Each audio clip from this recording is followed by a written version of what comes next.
Alright, another toolbox top review here.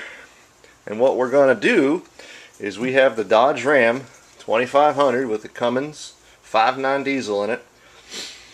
And we're going to put the steering stabilizer bar on the front of the truck.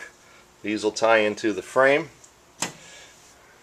Steering gearbox, pitman arm through here. This will tie into a bearing, which is right here. And it's supposed to lock everything down nice and tight. Now there are tons of these on the internet, and I've been searching for about 3 or 4 weeks and made a bunch of phone calls. This is the one that I went with. The reason I went with this one is you see the ones for 60 bucks eBay. A weld here, and maybe a couple of welds here and a couple welds here. And then you see the ones for about $90 to $100 on eBay and some other websites, and they got this like 2x2 channel that's here, and then this thing kind of bends down and there's a couple of welds and it doesn't have this front piece. So I found this guy. He's got an interesting website. It's Dodge Ram Steering Stabilizer.com, I believe. And I will actually put the website below here.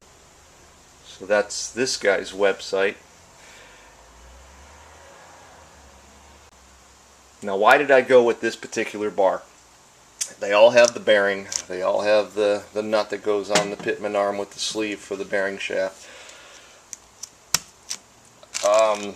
We got 8.8 bolts, which are probably, okay, here's a grade 5, there's another grade 5, and there's another 8.8. So looks like you got 2 grade 5 bolts that are going to hold the bearing in right there, and then the bolts going to the frame are 8.8 ratings. So they're pretty decent bolts.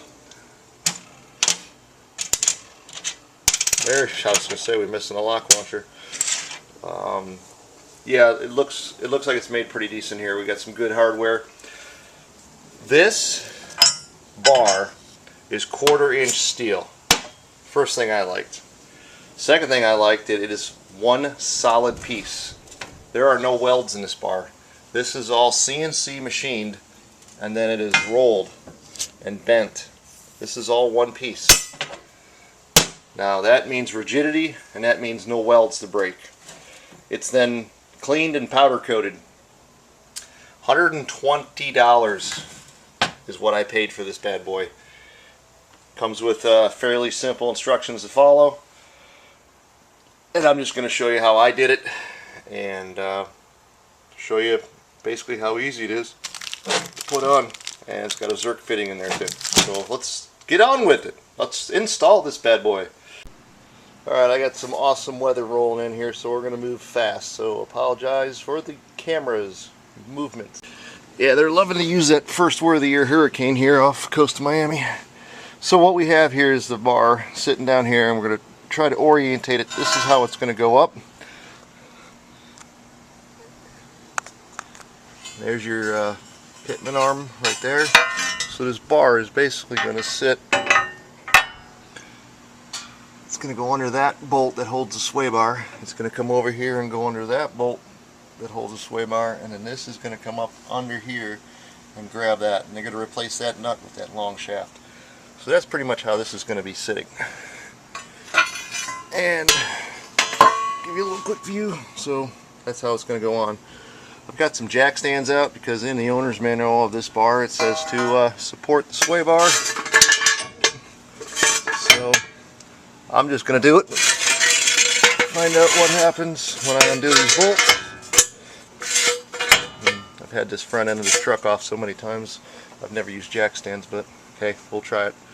Alright, so we put a lift kit on this truck probably 2 years ago.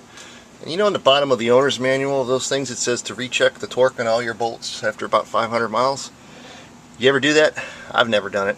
So I distinctly remember this bolt having a torque of 185 pounds.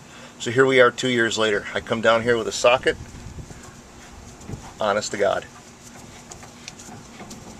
So there's no torque on this at all. That's absolutely scary. So my advice to you guys is to check your nuts and bolts after you do stuff. Very important lesson learned, and I'm glad I learned it this way. Alright, so back on the install, once you've got the old lock washer off and the old nut, what you're going to do is you're going to install the new lock washer and the pitman arm drop shaft, if you want to call it that. That's the part that rides in the bearing. So get that on.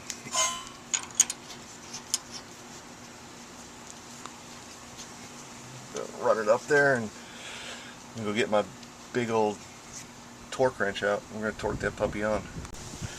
Now, I got lucky enough that I was given this 3/4 inch breaker bar from a buddy that works on 18-wheelers, and I got an 1.25 inch socket up there on that nut, and what I was able to do was crank this thing as much as I could with this using 2 hands.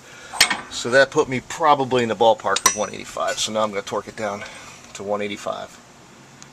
So from the same guy, I borrowed his Mac 1/2 inch torque wrench, which goes from 0 to 250. So we got this at 185.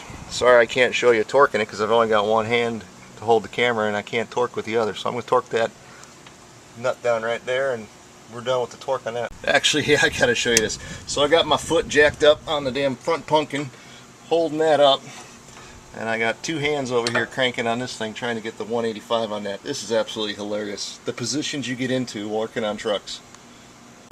Alrighty, so we got the jack stands in place. This is a 15mm right there, and I am a big fan of using air and taking stuff apart. Just makes life a whole lot easier. Of course, moving the camera into place.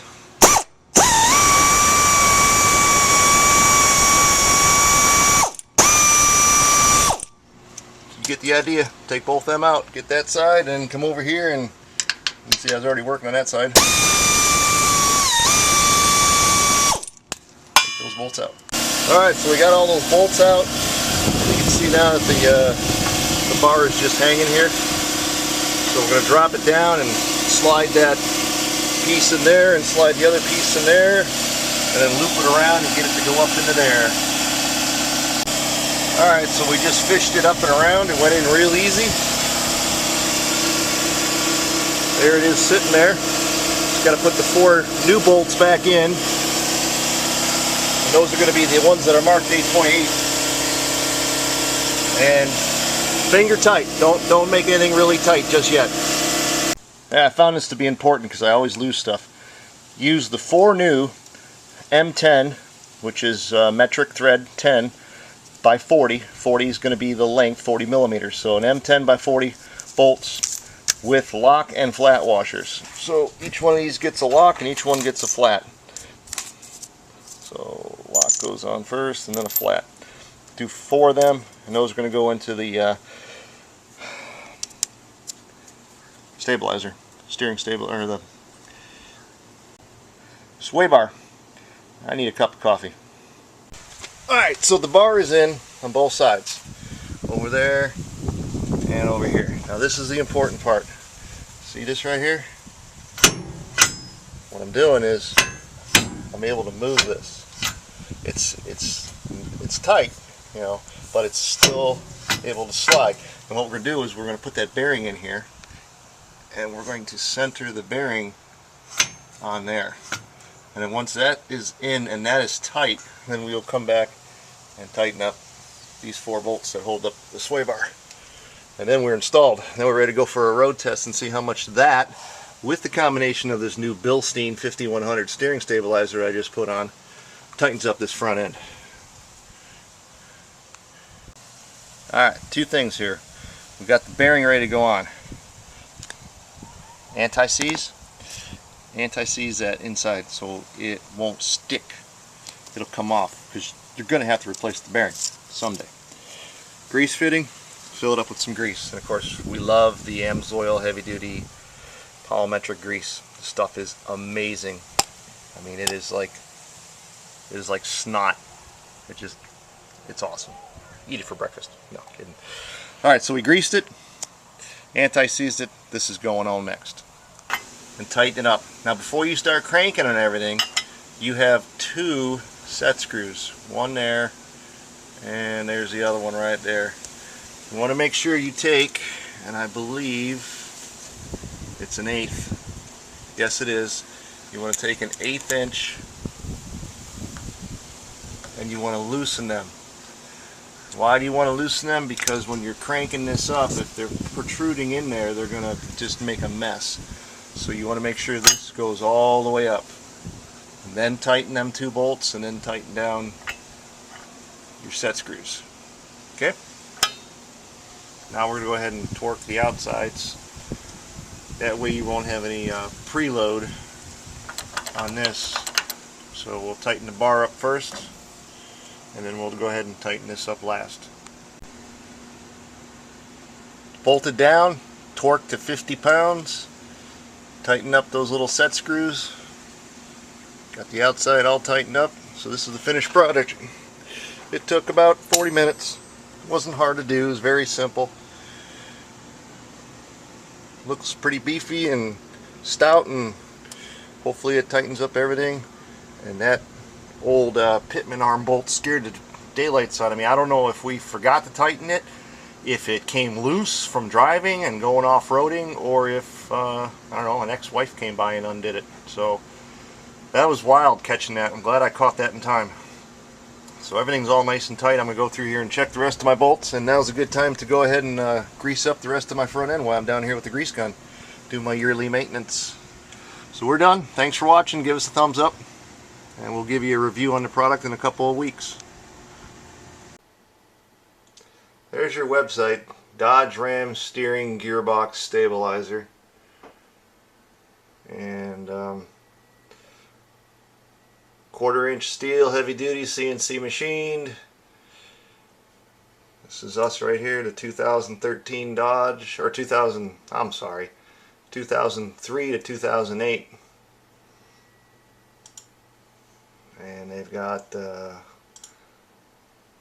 94 to 2002.